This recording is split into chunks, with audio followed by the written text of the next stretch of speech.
lágmarksútborgun í svona ódýrustu íbúður sem hún finnur á höfuðborgarsvæðinu, að þá þarf þetta að safna núna næstu 3 árum svona 40 til 50.000 kalli á mánuði bara til þess að hlaupa jafn hratt á markaðurinn. Og þá áttu eftir að safna alvöru peningum. Þannig að þú kannski leggur mikið á þig og safnar 100.000 kalli. Helmingurinn að færa þig nær því að geta keypt.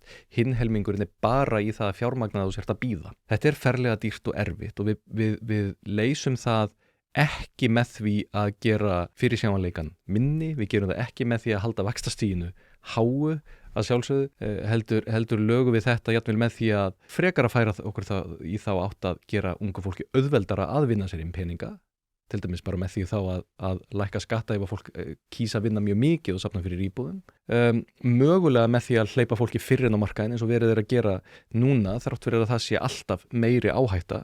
Það geysilega mikill munur á því að fara inn á húsnæðismarkaðinn með 15% eigið fé eða 10% eigið fé. Það verulega mikill munur.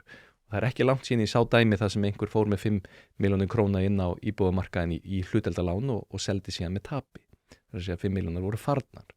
Þannig að við viljum að ungt fólk hafi þá svigrúm og færi til þess að safna sér fyrir íbúð með því að vera duglegt í einhvern smá tíma, komið sér inn á markaðinn og þar séu kjörin þokkaleg eða eðlileg þannig að það sé hægt að vinna á þessum lánum, ekki bara borga að þeim heldur greiða lánið í alvörinni niður.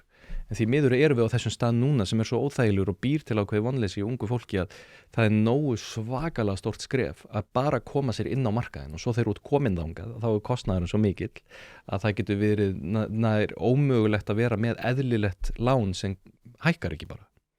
Og þetta þurfum við að laga og þetta þessi húsnæðispakki ekki að laga, því miður. Hann ekki að hjálpa okkur við þetta. Þakka þér kærlega fyrir að hlusta á þennan stutta bút. Þú getur nálgast þennan þátt og allt efni hlaðvarpsins Ein Pæling á pardus.is/ein pæling.